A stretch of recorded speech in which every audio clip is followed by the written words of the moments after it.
La problématique des grossesses en milieu scolaire reste de nos jours un sujet d'actualité. Selon un rapport de l'Organisation mondiale de la santé OMS, publié en 2012, près de 16 millions d'adolescentes âgées de 15 à 19 ans accouchent chaque année dans le monde, ce qui représente 11% des naissances à l'échelle mondiale. Pour beaucoup, cela résulte du fait de l'incapacité des jeunes à contrôler leur sexualité sous le regard impuissant de leurs parents. Au Togo, on enregistre chaque année dans les établissements scolaires publics et privés plusieurs cas de grossesse dans le rang des jeunes filles.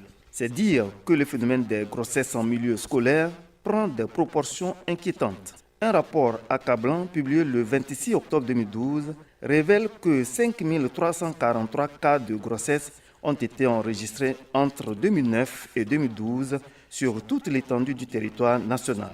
Sur les 5 343 cas, la région de l'Akara enregistre à elle seule 1004 cas de grossesse en milieu scolaire.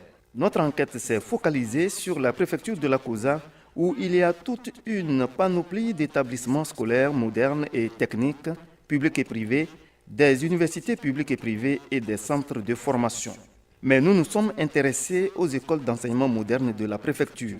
Selon les statistiques fournies par Takao Mawaya, chargé de communication à la direction régionale de l'éducation Kara, il y a lieu de s'alarmer. Ces chiffres sont relevés au cours des années scolaires consécutives 2011-2012 et 2012-2013. École secondaire 1 pour la COSA. Pour les 2 années consécutives, nous avons enregistré un total de 128 cas de grossesse, soit 14% de l'ensemble régional. Au secondaire 2, nous enregistrons 96 cas, soit 10% de l'ensemble régional. Concernant le cycle primaire, pour les 2 années consécutives, nous avons un total de 18 cas, soit 2% de l'ensemble régional. Ce qui veut dire que la préfecture de la COSA n'est pas épargnée du phénomène de grossesse en milieu scolaire.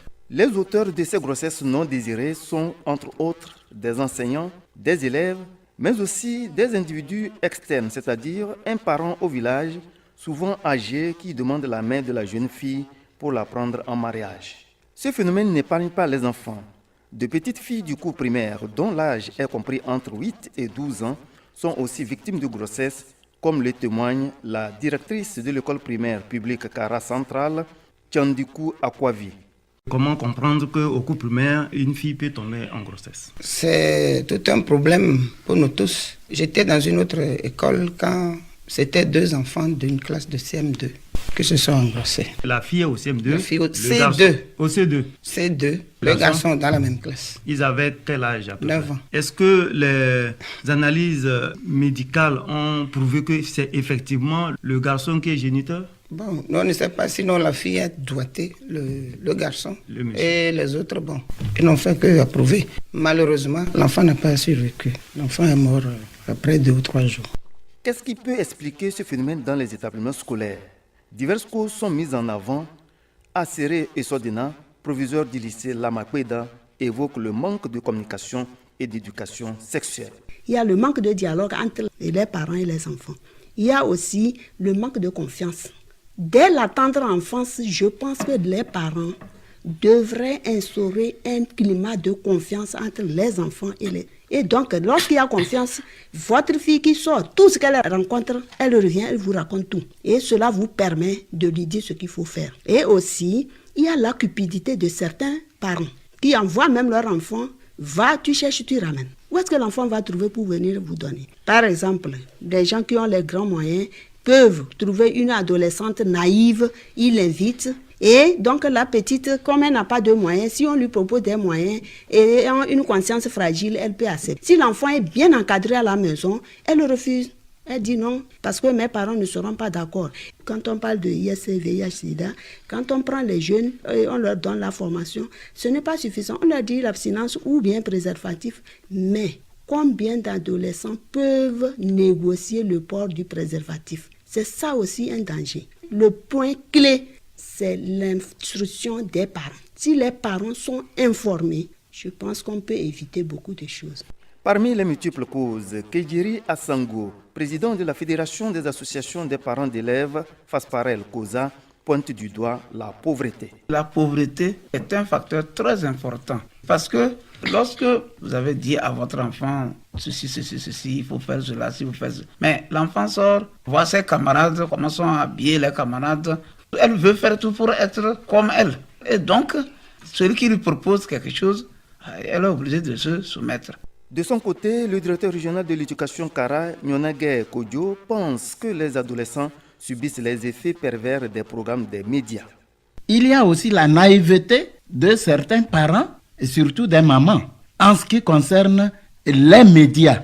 Ce que nous offrent aujourd'hui les médias, les séries, les feuilletons, c'est ce que les mamans suivent avec leurs enfants à côté. Et le jour où la maman est occupée, elle envoie sa fille ou son garçon de suivre et de lui en faire un compte rendu. Ça aussi, c'est un autre aspect. Au niveau de l'école, tout enseignant devait être très sensible à l'évolution physiologique et psychologique des élèves dont il a la charge. À ces causes s'ajoutent les mariages forcés et précoces, les violences et les abus sexuels, les tabous liés à la culture et l'accès à la contraception. Il faut dire qu'une grossesse précoce a des conséquences dévastatrices non seulement pour la mère, mais aussi pour l'enfant et le développement de leur communauté et par ricochet tout le pays. Asséré et Sodina, proviseur du lycée Lamakbeda. Nous sommes tout le temps stressés. Puisqu'on nous dit de les laisser continuer les études, certaines viennent avec le ventre jusqu'à terme. Lorsqu'on le fait avec une seule, les autres disent « je vais essayer ». Tout compte fait, quand elles viennent, à un moment donné, elles n'arrivent pas à recopier le cours et ça ne sert pas à grand-chose. Et quelquefois, même elles accouchent à la veille de l'examen. Elles peuvent aller à l'examen, elles ne vont pas réussir. Ces filles, malheureusement, ne réussissent pas. J'ai fait 4 ans d'expérience au lycée Carin. Toutes les filles enceintes, c'est une seule qui a réussi. Outre le risque pour la santé, la déscolarisation et la marginalisation, les mariages et les grossesses précoces maintiennent les jeunes filles dans leur statut inférieur à l'homme et ne leur permettent pas de sortir de la pauvreté. Face à ce phénomène qui est devenu de nos jours une mode dans les établissements scolaires, le législateur togolais a trouvé en 1984 une parade juridique à cette situation, selon M. Nyonege et Mme Asséré. Au Togo, il y avait la loi de 10 mars. Qu'est-ce que la loi dit? Lorsque un fonctionnaire engrosse une jeune fille, au moment où la jeune fille est à la maison pour accoucher, lui aussi on doit le licencier. Elle est tombée en désuétude seulement. Il suffit de la réactualiser et essayer de voir qu'est-ce qu'il faut faire. Les enseignants connaissent la loi, le règlement il est clair. Quand vous êtes enseignant, vous n'avez pas le droit de faire la cour à vos élèves filles. Plusieurs fois, nous avons interpellé des professeurs. Nous avons appris que vous harcelez les enfants. En lui donne une autre explication. Et après, s'il persévère, le rapport est envoyé. Il y a le conseil de discipline au niveau du cabinet qui siège. Et la sanction est appliquée. Certes, des sanctions disciplinaires sont appliquées, mais il faut aussi l'implication des organisations non gouvernementales pour lutter plus efficacement contre les grossesses en milieu scolaire. Elles pourront mener des actions de sensibilisation auprès des parents et des autorités locales afin de les informer des risques d'une grossesse précoce. Les actions de sensibilisation auprès des enfants et des jeunes pour les éduquer à la santé sexuelle et reproductive et aux moyens de contraception. Des actions de sensibilisation et de plaidoyer devaient aussi être menées auprès du gouvernement et des autorités locales pour lutter contre les causes des grossesses en milieu scolaire.